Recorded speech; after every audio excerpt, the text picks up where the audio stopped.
Welcome back, you guys. This is part 2 for Law 3 of the 48 Laws of Power by Robert Greene. And so we begin.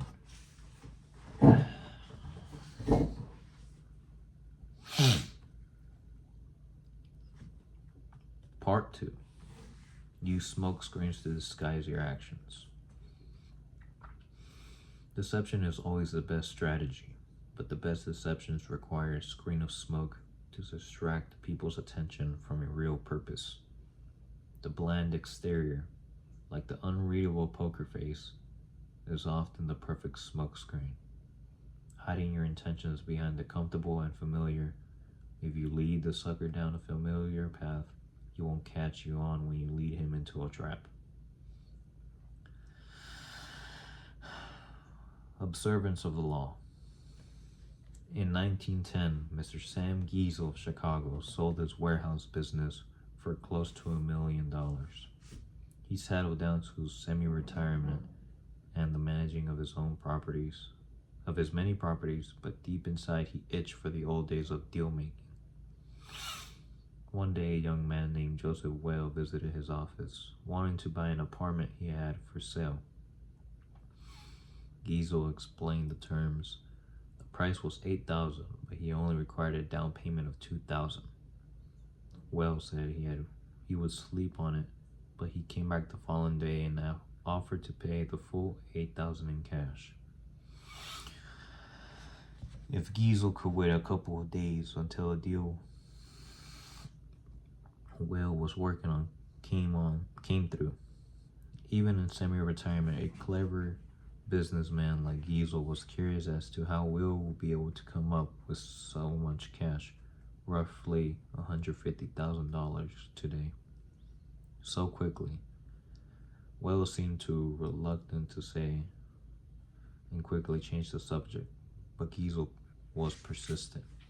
Finally, after assurance of confidentiality, Will told Giesel the following story.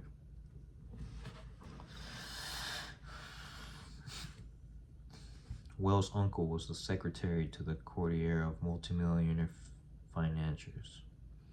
These wealthy gentlemen had purchased a hunting lodge in Michigan 10 years ago at a cheap price. They had not used the lodge for a few years, so they had decided to sell it and asked Will's uncle to get whatever he could for it. For good reasons of his own, the uncle had been nursing a grudge against the millionaires for years. This was his chance to get back at them. He will sell his property for $35,000 to a set-up man whom it was Will's job to find. The financiers were too wealthy to worry about his low price. The set-up man would then turn around and sell the property again for its real price, around $155,000. The uncle, Whale, and the third man who would split the profits from his second sale. It was all legal and for a good cause, the uncle's just retribution. Giesel had heard enough. He wanted to be the setup buyer. Whale was reluctant to involve him, but Giesel would not back down. The idea of a large profit plus a little adventure had him champing at the bit. Whale explained that Giesel would have to put up to the $35,000 in cash to bring the deal off. Giesel, a millionaire, said he could get the money with a snap of his fingers. Whale finally relented and agreed to arrange a meeting between the uncle, Giesel, and the financiers in the town of Galesburg, Illinois. On the train ride to Galesburg, Giesel met the uncle, an impressive man with whom he had avidly discussed business. Whale also brought along a companion, a somewhat paunchy man named George Gross. Whale explained to Giesel that he himself was a boxing trainer, that Gross was one of the promising prize fighters he trained, and he had asked Gross to come along to make sure the fighters stayed in shape. For a promising fighter, Gross was unimpressive looking. He had gray hair and a beer belly. But Giesel was so excited about the deal he didn't really think about the man's flabby appearance. Once in Galesburg, Will and his uncle went to fetch the financiers while Giesel waited in a hotel room with Gross, who promptly put on his boxing trunks. As Giesel half watched, Gross began to shadowbox. Distracted as he was, Giesel ignored how badly the boxer wheezed after a few minutes of exercise, although his style seemed real enough. An hour later, Whale and his uncle reappeared with the financiers, an impressive, intimidating group of men, all wearing fancy suits. The meeting went well, and the financiers agreed to sell the lodge to Giesel, who had already had the $35,000 wired to a local bank.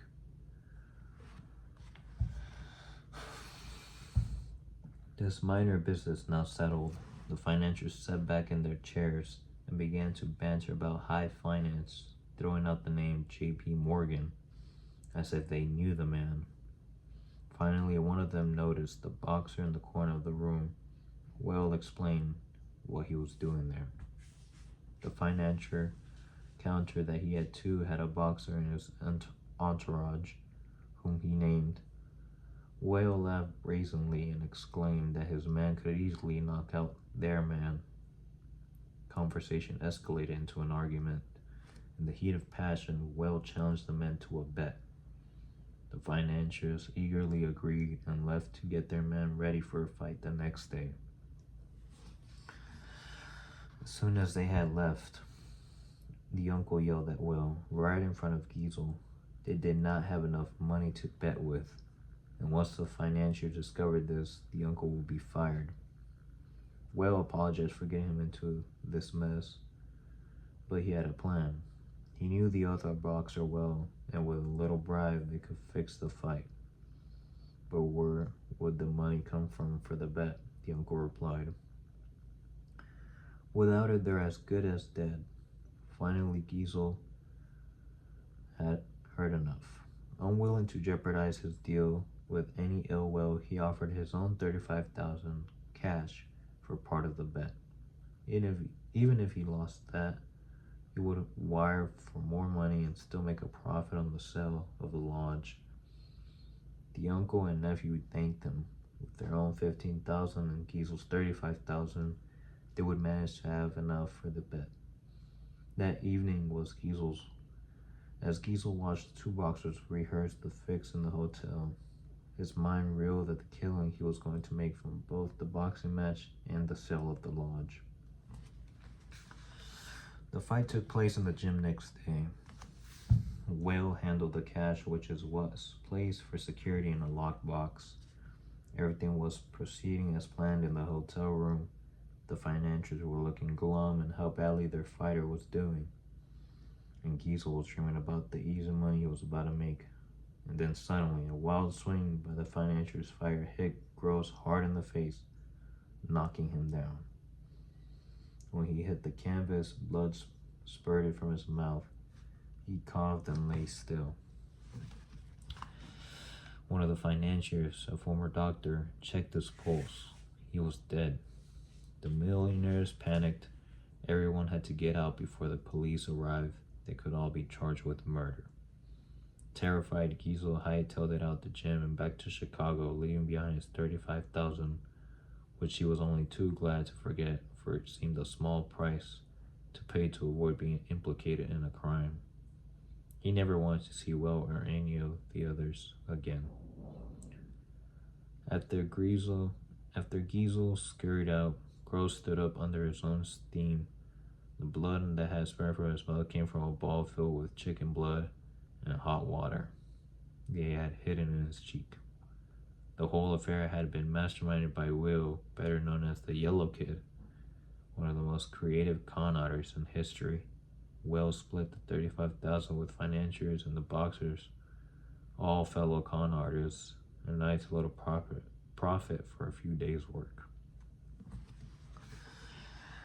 Scammer get scammed. That's all I could say. Interpretation. The Yellow Kid has staked out Giesel as the perfect sucker long before he set up the con. He knew the boxing match scam would be the perfect ruse to separate Giesel from his money quickly and definitively, but he also knew that if he had begun by trying to interest Giesel in the boxing match, he would have failed miserably. He had to conceal his intentions and switch attention, create a smokescreen, in this case for the sale of the lodge. On the train ride and in the hotel room, Giesel's mind had been completely occupied with the pending deal, the easy money, the chance to hobnob with wealthy men. He had failed to notice that Gross was out of shape and middle-aged at best.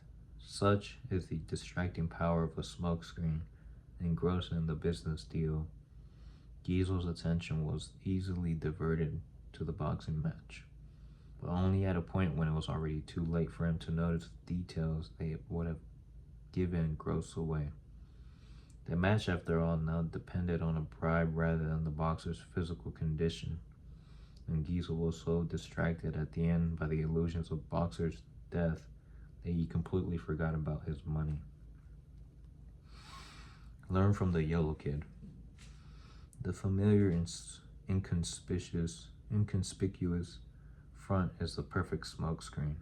Approach your mark with an idea that seems ordinary enough, a business deal financially intrigued. The sucker's mind is distracted, his suspicions allayed. That is when you gently guide him onto the second path, the slippery slope down which he slides helplessly into your trap.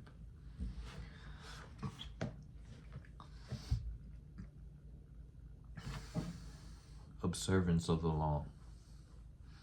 In the mid-1920s, the powerful warlords of Ethiopia were coming to the realization that a young man of the nobility named Haile Selassie, also known as Ras Tafari, was outcompeting them in all and nearing the point where he could proclaim himself their leader, unifying the country for the first time in decades. Most of his rivals could not understand how this wispy, quiet, mild-mannered man had been able to take control. Yet in 1927, Selassie was able to summon the warlords one at a time to come to Addis Ababa to declare their loyalty and recognize him as a leader. Some hurried, some hesitated, but only one, Dejesmak Balcha of Sidamo, dared defy Selassie totally. A blustering man, Balcha was a great warrior, and he considered the new leader weak and unworthy. He pointedly stayed away from the capital. Finally, Selassie, in his gentle but stern way, commanded Balcha to come. The warlord decided to obey, but in doing so, he would turn the tables on this pretender to the Ethiopian throne. He would come to Addis Ababa at his own speed, and with an army of 10,000 men, a force large enough to defend himself, perhaps even start a civil war, stationing this formidable force in a valley 3 miles from the capital.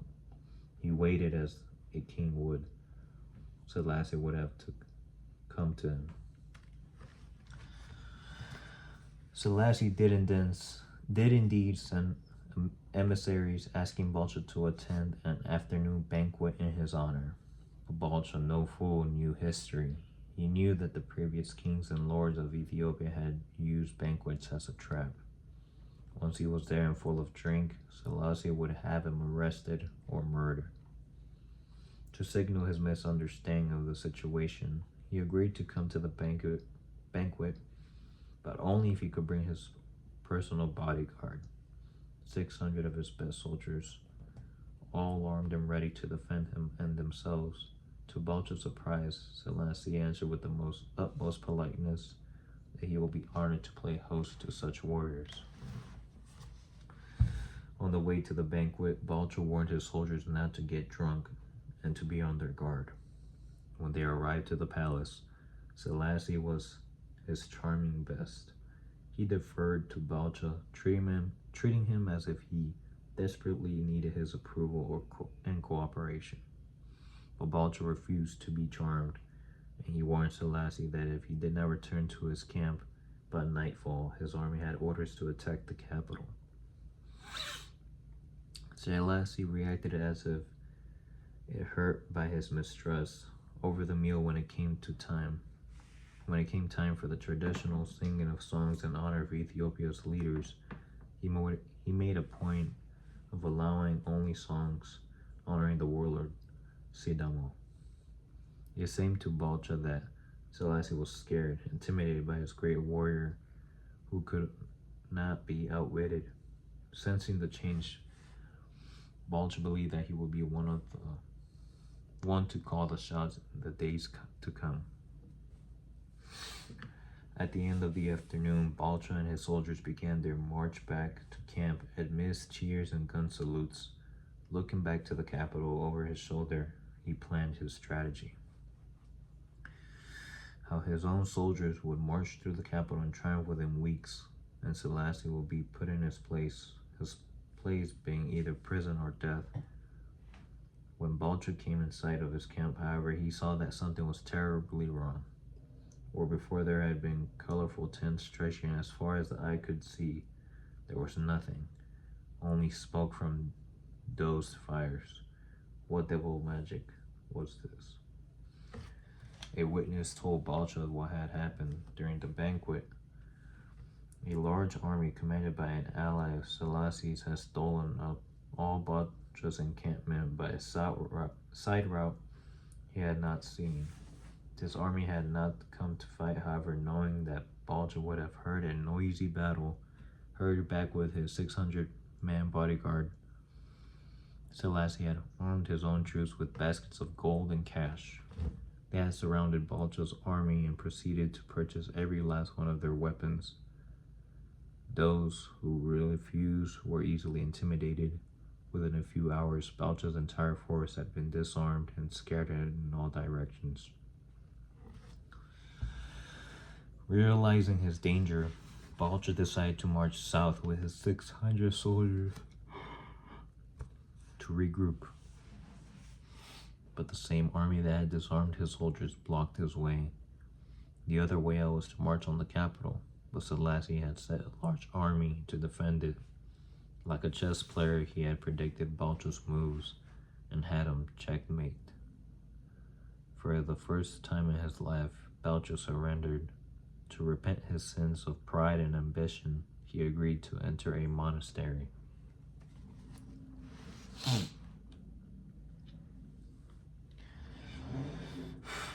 Interpretation. Throughout Selassie's long reign, no one could quite figure him out. Ethiopians liked their leaders fierce, but Selassie, who wore the front of a gentle, peace-loving man, lasted longer than any of them. Never angry or impatient, he lured his victims with sweet smiles, lulling them with charm and obsequiousness before he attacked. In the case of Balcha, Selassie played on the man's wariness, his suspicion that the banquet was a trap, which in fact it was, but not the one he expected. Selassie's way of allaying Balcha's fears, letting him bring his bodyguard to the banquet, giving him top billing there, making him feel in control, created a thick smokescreen, concealing the real action 3 miles away. Remember, the paranoid and wary are often easiest to deceive.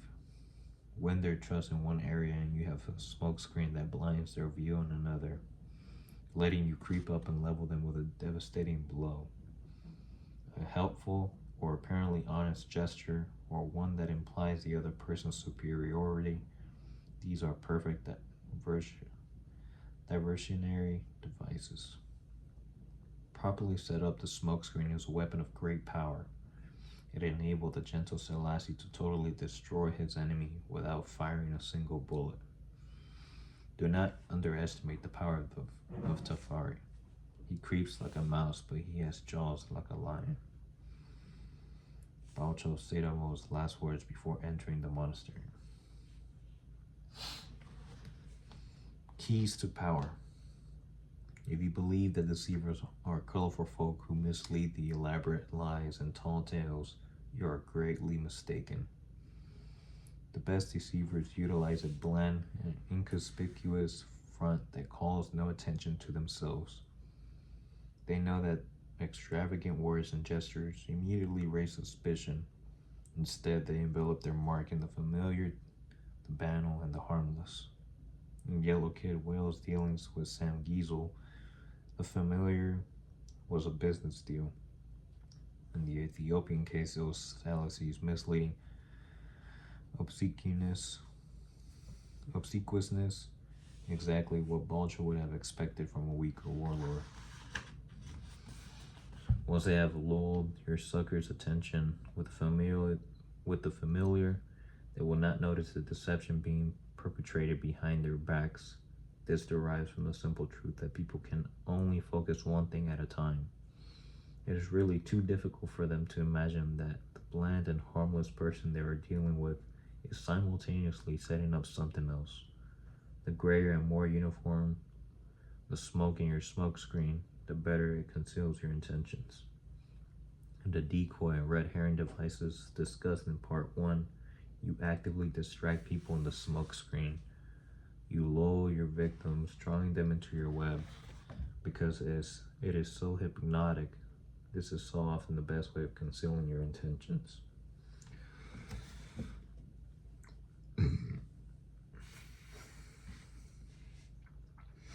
The simplest form of smokescreen is facial expression.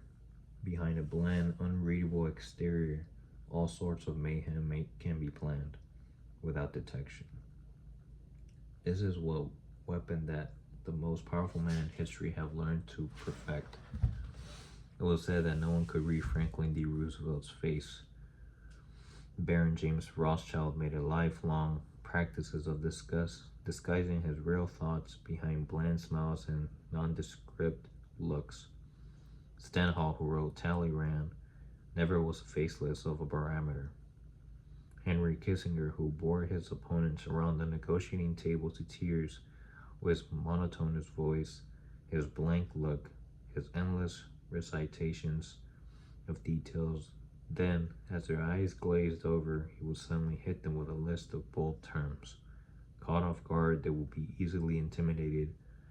As one poker manual explains it, while playing his hand, the good player is seldom an actor. Instead, he practices a bland behavior that minimizes readable patterns, frustrates and confuses opponents, permits greater concentration. An adaptable concept. The smokescreen can be practiced on a number of levels and all playing on the psychological principles of distraction and misdirection. One of the most effective smokescreens is the noble gesture. People want to believe. Apparently, noble gestures are genuine, for the belief is pleasant. They rarely notice how deceptive these gestures can be. The art dealer Joseph Duveen was once confronted with a terrible problem. The millionaires who had paid so dearly to Duveen's paintings were running out of wall space, and with inheritance taxes getting even higher, it seemed unlikely that they would keep buying. The solution was the National Gallery of Art in Washington, D.C., which Duveen helped create in 1937 by getting Andrew Malone to donate his collection to it. The National Gallery was the perfect front for Duveen. In one gesture, his clients avoided taxes, cleared a wall space for new purchases, and reduced the number of paintings on the market, maintaining the upward pressure in their prices, and all this while the donors created the appearance of being public benefactors. Another effective smokescreen is the pattern. The establishment of a series of actions that seduce the victims into believing you will continue in the same way. The patterns on the play of psychology of anticipation. Our behavior conforms to patterns, or so we like to think. In 1878, the American robber Baron J. Gould created a company that began to threaten the monopoly of telegraph company Western Union. The directors of Western Union decided to buy Gould's company up They had to spend a hefty sum, but they figured they had to manage to rid themselves of an irritating competitor. A few months later, though, Gold was at it again, complaining he had never been treated unfairly, or he had been treated unfairly. He started up a second company to compete with Western Union in its new acquisition. The same thing would happen again. Western bought him out to shut him up. Soon the pattern began for the third time, but now Gold went for the jugular. He suddenly staged a bloody takeover struggle and managed to gain complete control of Western Union. He had established a pattern that had tricked the company's directors into thinking his goal was to be bought out at a handsome rate, but then paid him off. They relaxed and failed to notice that he was actually playing for higher stakes. The pattern is powerful in that it deceives the other person into expecting the opposite of what you are really doing. Another psychological weakness on which to construct a smokescreen is the tendency to mistake appearances for reality. The feeling that if someone seems to belong to your group, their belonging must be real. This habit makes the seamless blend a very effective front. The trick is simple. You simply blend in with those around you. The better you blend, the less suspicious you become. During the Cold War of the 1950s and 60s, as is now notorious, a slew of British civil servants passed secrets to the Soviets. They went undetected for years because they were apparently decent chaps, had gone to all the right schools, and fit the old boy network perfectly. Blending in as is the perfect smokescreen for spying. Better you do it, the better you can conceal your intentions. Remember, it takes patience and humility to duel your brilliant colors, to put on the mask of the inconspicuous. Do not despair at having to wear such a bland mask. It is often your unreadability that draws people to you and makes you appear a person of power.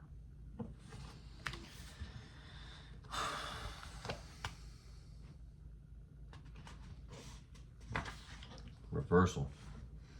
No smokescreen, red herring, false sincerity, or any other diversionary device will succeed in concealing your intentions if you already have an established reputation for deception. As you get older and achieve success, it often becomes increasingly difficult to disguise your cunning. Everyone knows you practice deception, persistent, laying naive, and you run the risk of seeming the rankest hypocrite, which severely limit your room to maneuver. In such cases, it is better to own up, to appear the honest rogue, or better, the repentant rogue. Not only will you be admired for your frankness, but most wonderful and strange of all, you will be able to continue your stratagems. As P.T. Barnum, the 19th century king of humbuggery, grew older, he learned to embrace his reputation as a grand deceiver. At one point, he organized a buffalo hunt in New Jersey, complete with Indians and a few imported buffalo. He publicized the hunt was genuine, but it came off as so completely fake that the crowd, instead of getting angry and asking for their money back, was greatly amused. They knew Barnum pulled tricks all the time, and that was the secret of his success, and they loved him for it. Learning a lesson from this affair, Barnum stopped concealing all of his devices, even revealing his deceptions in a tell-all autobiography. As Kierkegaard wrote, "The world wants to be deceived." Finally, although it is wiser to divert attention from your purposes by presenting a bland, familiar exterior, there are times when the colorful, conspicuous gesture is the right diversionary tactic. The great charlatan mountebanks of 17th and 18th century Europe used the humor and entertainment to deceive their audiences. Dazzled by a great show, the public will not notice the charlatan's real intentions. Thus, the star charlatan himself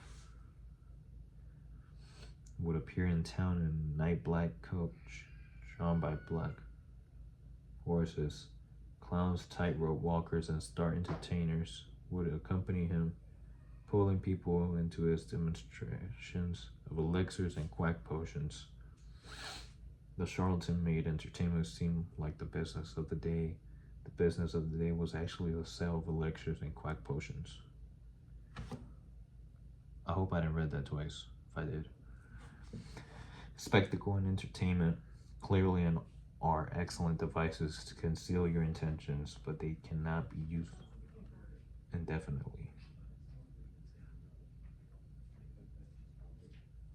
The public grows, and tired and suspicious, eventually catches on to the trick, and indeed the charlatans had to move quickly from town to town before word spread that the potions were useless and the entertainment a trick. Powerful people with bland exteriors on the other hand, Talleyrand's, the Rothschilds, and the Solaces can practice their deceptions in the same place throughout their lifetimes. Their act never wears thin and rarely causes suspicion. The color for smokescreen could be used cautiously then and only when the occasion is right. That has been the last part to Law 3, and I hope you guys really enjoyed this law for today. And yeah, if you guys like the read along, make sure you guys like the video, subscribe, comment what are your thoughts on this law. I will gladly reply to them, and tomorrow we will start on Law 4. Always say less than necessary. And with that, y'all have yourselves a good one. Thank you.